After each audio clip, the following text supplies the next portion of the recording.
What happens when one of the most talked about women in the world steps onto a beloved talk show stage and completely destroys her own reputation in front of millions?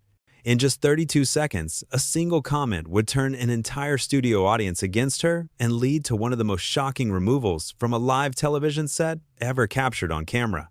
The Graham Norton Show has always been known for its warmth, its laughter, and its ability to make even the most guarded celebrities feel comfortable enough to share their gin stories. Graham Norton himself has built a career on being the perfect host, someone who knows exactly when to push and when to pull back, when to tease and when to show genuine compassion.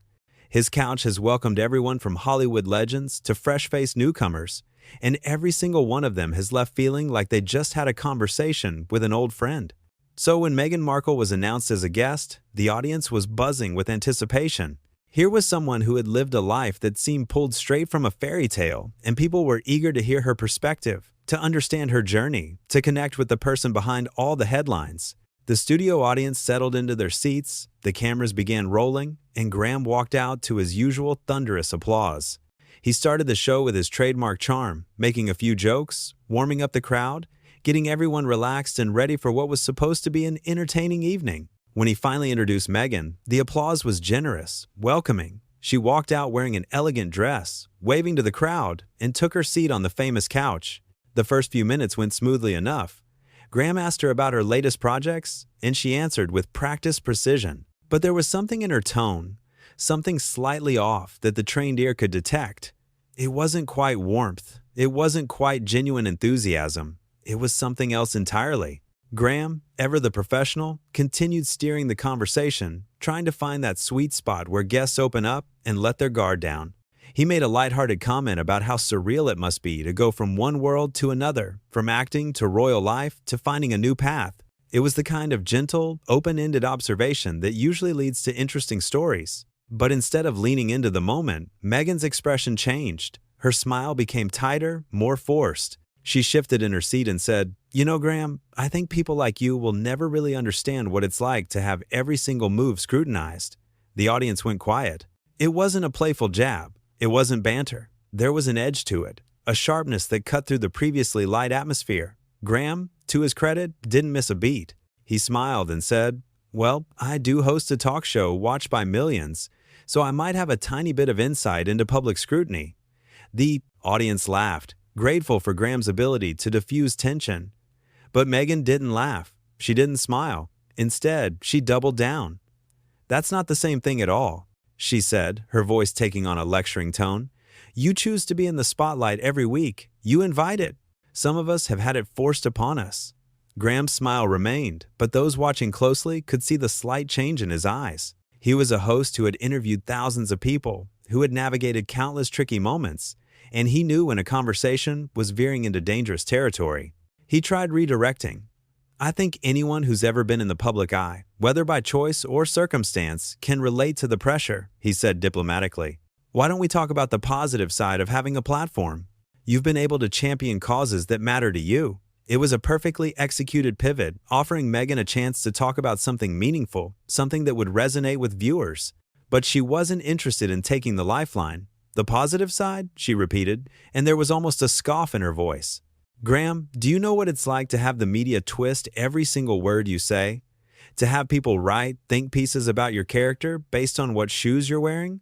I think many of your fellow guests tonight could probably relate," Graham replied, gesturing to the other celebrities sitting further down the couch, who were now looking increasingly uncomfortable. One of them, a well-known actress, tried to lighten the mood. "Oh, I once got absolutely torn apart for wearing the same dress twice," she said with a laugh. "The horror!" It was a kind attempt at solidarity, a way to show Meghan that she wasn't alone in facing public criticism. But Meghan turned to her with an expression that can only be described as withering. "That's not even remotely the same thing," she said coldly. The actress's smile faltered. The audience shifted uncomfortably in their seats. Graham could feel the interview slipping away from him, but he was determined to salvage it. "Look, I think we can all agree that public life comes with challenges," he said, his voice still friendly but with a slightly firmer edge. "But you're here tonight, you're talking to us, and we're all interested in what you have to say. So let's make the most of it, shall we?" It was a masterclass in hosting, a gentle but clear message that they needed to move forward. Any reasonable guest would have recognized the cue and adjusted their approach, but Meghan wasn't adjusting. "Make the most of it," she said, and her voice was rising now. "Graham, I came here thinking this would be a respectful conversation, but clearly, you're more interested in dismissing my experiences." The audience gasped. Graham's eyebrows raised slightly, the first real crack in his professional composure. "I'm not dismissing anything," he said carefully. "I'm trying to have a conversation, which is rather the point of a talk show. A conversation where you control the narrative," Meghan shot back. "Where you decide what's valid and what isn't. Where you get to play the hero host and make jokes at your guest's expense." "I haven't made a single joke at your expense," Graham said, and now his voice was noticeably cooler. "I've asked you questions, I've tried to engage with what you're saying, and I've attempted to create space for you to share your perspective. But you seem determined to turn this into something it isn't." "What it is," Meghan said, standing up now, her voice loud enough to echo through the studio, "is another example of someone who thinks they can tell me how to feel about my own life. You sit here in your comfortable chair with your adoring audience, and you think you understand struggle. You think you understand what it's like to be me." The studio was dead silent now. Even the camera operators seemed frozen, unsure whether to keep filming or look away. Graham remained seated, but his posture had changed. He was no longer the jovial host. He was a professional dealing with an unprecedented situation. "Meghan," he said quietly, "I have never claimed to understand what it's like to be you. I've only tried to have a conversation. If that's not something you're interested in, then perhaps this isn't the right forum for you." "Perhaps it isn't," she snapped. "Perhaps none of this is worth my time." "Then by all means," Graham said, and his voice was steady, dignified, "feel free to leave." It was the moment that would be replayed countless times, the moment where a host, pushed beyond the limits of patience and professionalism, simply gave a guest permission to do what she seemed to want to do anyway. But even then, Graham wasn't cruel about it. He wasn't mocking. He was simply stating a fact. Meghan stared at him, clearly not expecting such a direct response. The other guests on the couch were looking anywhere but at the confrontation happening before them. The audience sat in stunned silence. "You're telling me to leave?" Meghan said, her voice a mix of disbelief and outrage. "I'm saying that if you're not happy being here, you don't have to stay," Graham replied calmly. "This is meant to be an enjoyable experience for everyone involved, the guests, the audience, and yes, even me. And right now, it doesn't seem like anyone is enjoying this." "Unbelievable," Meghan said, shaking her head. "Absolutely unbelievable. You invite me on your show and then kick me off?" "I didn't kick you off," Graham said, his patience clearly wearing thin, but his voice still controlled. "You've spent the last several minutes telling me how terrible this is and how I don't understand anything. I'm simply acknowledging that if that's how you feel, you're welcome to leave." Meghan grabbed her purse from beside the couch, her movements sharp and angry. "I'll be sure to tell everyone about this," she said. "Tell them whatever you'd like," Graham replied. "But perhaps also tell them that you were welcomed here with respect, that I asked you fair questions, and that you chose to respond with hostility." "Fair questions?" Meghan's voice was getting louder again. "You were minimizing my experiences from the first moment." "I was attempting to relate to them," Graham said, and now there was a hint of exasperation in his tone. "That's what conversation is. That's what connection is. But you don't seem interested in connection. You seem interested in being a victim." The words hung in the air like a thunderclap. It was the most direct thing Graham had said all evening, and the audience collectively held its breath. Meghan's face flushed red. "How dare you?" she said, her voice shaking with anger. "How dare you say that to me? How dare you come onto my show and treat me and my other guests with such disrespect?" Graham countered, his voice rising now to match hers. "I have been nothing but professional and courteous, and you've thrown it back in my face at every turn." One of the producers was now visible at the edge of the stage, clearly trying to figure out how to handle the situation. The other guests looked like they wanted to sink into the couch and disappear. This wasn't television. This was a train wreck happening in real time. "You know what your problem is, Graham?" Meghan said, pointing a finger at him. "You're so used to celebrities kissing up to you, being grateful for the exposure, that you can't handle it when someone actually calls you out." "Calls me out for what exactly?" Graham asked, his voice dangerously quiet now. "For doing my job? For trying to have a pleasant conversation? For not treating you like you're made of glass? Because if that's what you expected, you should have been clearer in your pre-interview." "My pre-interview?" Meghan laughed, but it was a harsh, bitter sound. Oh, so now we're blaming the pre-interview. Next, you'll be blaming your producers, your writers, anyone but yourself. I'm not blaming anyone, Graham said, standing up now, so he was on the same level as her. I'm simply pointing out that you came here with an agenda, and it wasn't to have a conversation. It was to pick a fight, and congratulations, you've succeeded. I did not come here to pick a fight, Meghan said, but her voice lacked conviction now. Even she seemed to realize how poorly this was going. Then what did you come here for? Graham asked, spreading his hands. Because from where I'm standing, you've insulted me. You've insulted my other guests. You've insulted the entire premise of the show. So please, enlighten me. What was the goal? Meghan opened her mouth, closed it, then opened it again. I came here to share my truth, she finally said. Your truth, Graham repeated slowly. Well, here's my truth. This is my show. I've built it over years of hard work, of learning how to make people comfortable, of creating a space where genuine conversation can happen. And you've walked in here and tried to burn it all down because you didn't like the way I phrased a question. That's not sharing your truth. That's being incredibly disrespectful. The audience, which had been silent for so long, suddenly burst into applause. It started with one person, then another, and within seconds, the entire studio was clapping for Graham. It wasn't a polite golf clap. It was genuine, enthusiastic support. Meghan looked around at the applauding audience, and something in her expression crumbled. Perhaps she realized in that moment how badly she had misjudged the situation. Perhaps she understood that she had turned what should have been a friendly appearance into a disaster. Or perhaps she simply couldn't handle the fact that a room full of people was clearly siding against her. This is ridiculous, she muttered, but her voice was quieter now, less certain. What's ridiculous? Graham said, his voice returning to a more normal volume now that he had the support of the room, is that we could have had a lovely conversation. You could have shared interesting stories, made people laugh, given them a glimpse into your life. Instead, you chose to be combative and rude. And now, yes, I am going to have to ask you to leave. You can't kick me off, Meghan said, but there was no real fight left in her voice. I absolutely can, Graham replied. This is my show, and while I'm always happy to have a range of guests and a variety of conversations, I will not tolerate someone who treats this platform with such contempt. The producer had now reached the stage and was quietly talking to Meghan, clearly trying to escort her away without making the situation even worse. Meghan shrugged off the producer's hand initially, but then seemed to accept that there was no way out of this that would save face. She turned back to Graham one more time. You're going to regret this, she said. Graham smiled, but it wasn't a warm smile. It was the smile of someone who had dealt with difficult people before and knew exactly how to handle them. I very much doubt that, he said, but I hope you'll take some time to reflect on what happened here tonight. As Meghan walked off the stage, her heels clicking loudly in the silent studio, Graham turned back to his remaining guests and the audience. He took a deep breath, straightened his jacket, and sat back down. Well, he said, and his voice was lighter now, trying to recapture some of the show's usual energy. That was certainly unexpected. Shall we try to salvage the rest of the evening?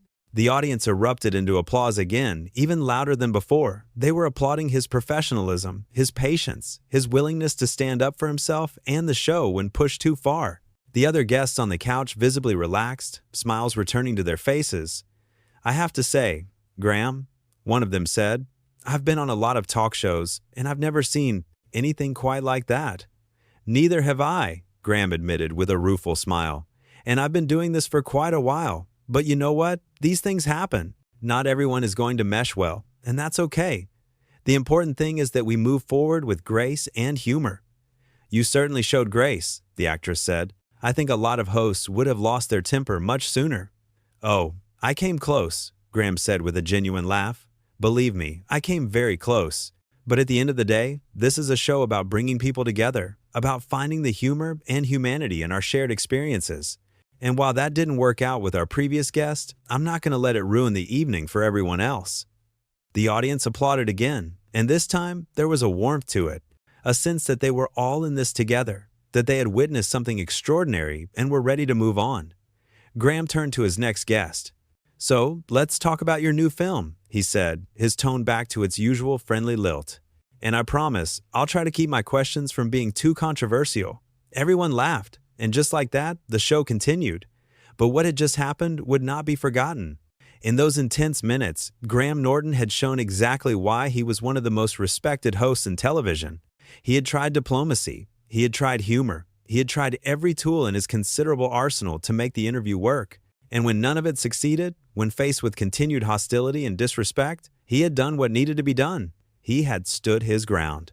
The way Meghan had entered the conversation with an edge, the way she had dismissed not just Graham but the other guests, the way she had seemed determined to find offense in every comment, it all painted a picture of someone who was not interested in genuine dialogue. She had walked onto that stage with her mind already made up, convinced that everyone was against her, that every question was an attack, that every attempt at connection was actually dismissal. And perhaps that's the saddest part of the entire confrontation. Graham Norton's couch has been a place where people have shared deeply personal stories, where they've laughed about their mistakes, where they've been vulnerable and real. It's a space that has been carefully crafted over years to feel safe and welcoming. And in less than 15 minutes, one guest had tried to tear all of that down. When Meghan had said, "You'll never really understand," she had created an impossible barrier. How can you have a conversation with someone who starts from the premise that you're incapable of understanding them? How can you build a connection when one person has decided that connection is impossible? Graham had tried to find common ground, pointing out that public scrutiny is something many people experience. But instead of seeing it as a bridge, Meghan had seen it as an insult. The moment when she stood up, when her voice got loud and sharp, that was when the audience truly turned. Because they could see what Graham could see, what everyone watching could see, this wasn't about the questions being asked. This was about someone who was looking for a fight and would not be satisfied until they found one. And when Graham finally gave her the option to leave, when he said those calm, measured words, "Feel free to leave," it wasn't cruelty. It was clarity. It was a host recognizing that sometimes the kindest thing you can do is acknowledge that a situation isn't working and allow everyone to move on. The way the other guests had reacted told its own story. They had tried to help, tried to relate, tried to show solidarity, but they too had been shut down, dismissed as not understanding, not experiencing things the right way. And they had watched as Graham navigated an increasingly impossible situation with remarkable restraint. Because here's what made Graham the hero of this story. He never insulted Meghan personally. He never attacked her character unprompted. He responded to what she said and how she behaved, but he didn't go beyond that. When he said she seemed interested in being a victim, it was after she had spent minutes positioning herself that way. When he pointed out that she had been disrespectful, it was after she had demonstrably been so. Everything he said was a direct response to her actions. That's the mark of a true professional. Someone who can be pushed and pushed and pushed, and who responds not with personal attacks, but with observations about behavior. Someone who maintains their composure even when the person across from them has completely lost theirs. Someone who knows that the high road is often the hardest road, but takes it anyway. When Meghan had said, "You're going to regret this," she had revealed her final hand. It was a threat, pure and simple. The implication was clear. She had power, she had influence, and she would use it against him. But Graham's response, that simple, "I very much doubt that," showed that he wasn't afraid. He had been fair. The cameras had captured everything, and he knew that anyone watching would see exactly what had transpired. The thing about talk shows is that they're meant to be fun. They're meant to be a break from the serious, heavy news of the day. They're meant to be a place where people can relax and be entertained. And Graham Norton has built his entire career on understanding that fundamental truth. He's silly when appropriate, serious when needed, and always, always respectful of his guests. So when a guest comes on and treats the entire endeavor with contempt, when they act as though being there is beneath them, when they respond to kindness with hostility, it's not just disrespectful to the host, it's disrespectful to everyone involved. The other guests who came to have a good time, the audience who paid or waited for tickets, the crew who worked to make the show happen, and the viewers at home who tuned in for entertainment. Meghan's comment about Graham being comfortable in his chair with his adoring audience was particularly telling. It revealed a fundamental misunderstanding of what hosting a talk show actually requires. Yes, Graham has an audience that loves him, but that love has been earned through years of making people feel welcome, of being genuinely interested in their stories, of creating moments of real connection. It's not something that just happens. It's not a comfortable chair you fall into. It's a skill that takes time and effort and genuine care for people. and that's what made her dismissal of his experience so frustrating to watch. She was essentially saying that his decades of work, his ability to make even the most nervous guest feel at ease, his talent for finding the interesting angle in any story, all of that meant nothing because he hadn't lived her specific life. It was an incredibly narrow and self-centered view of the world. When the audience applauded Graham, they weren't just supporting him, they were rejecting that worldview. They were saying that empathy is possible, that understanding doesn't require identical experiences, that respect is a baseline expectation regardless of who you are or what you've been through.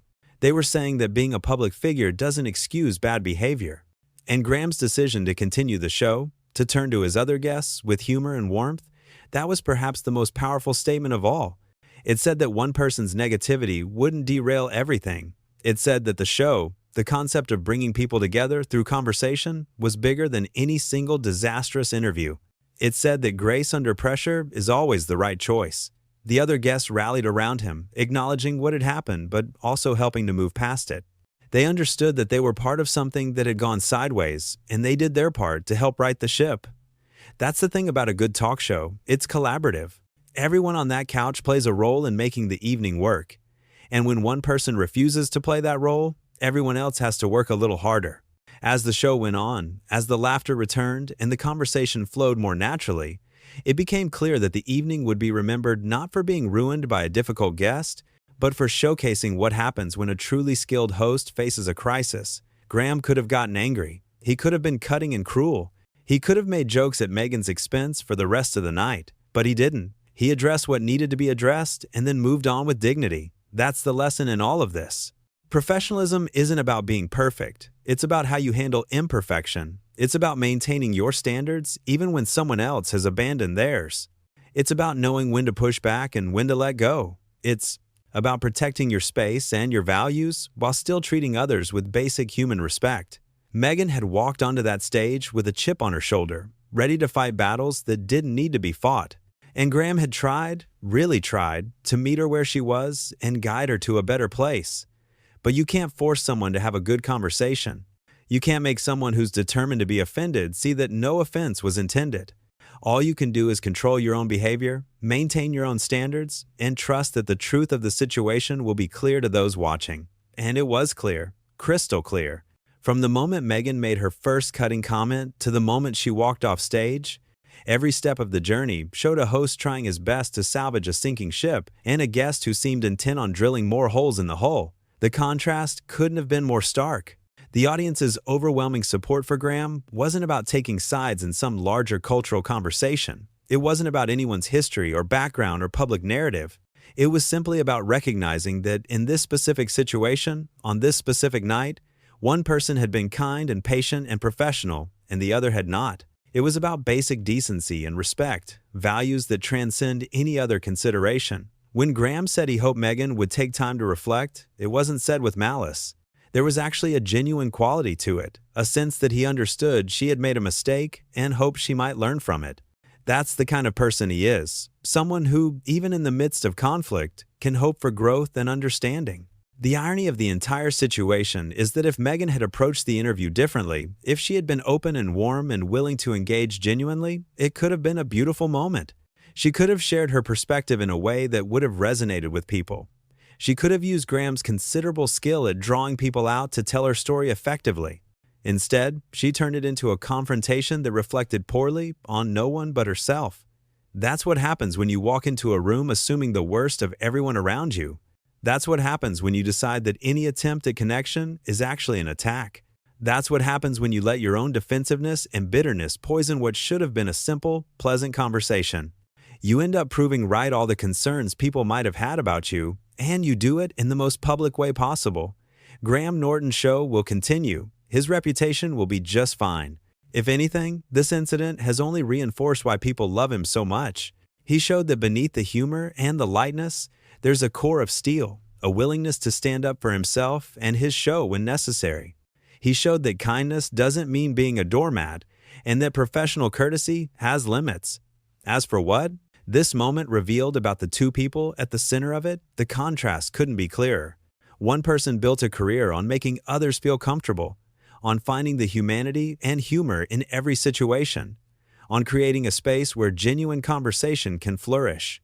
The other walked into that space and tried to tear it down because it didn't perfectly cater to her expectations.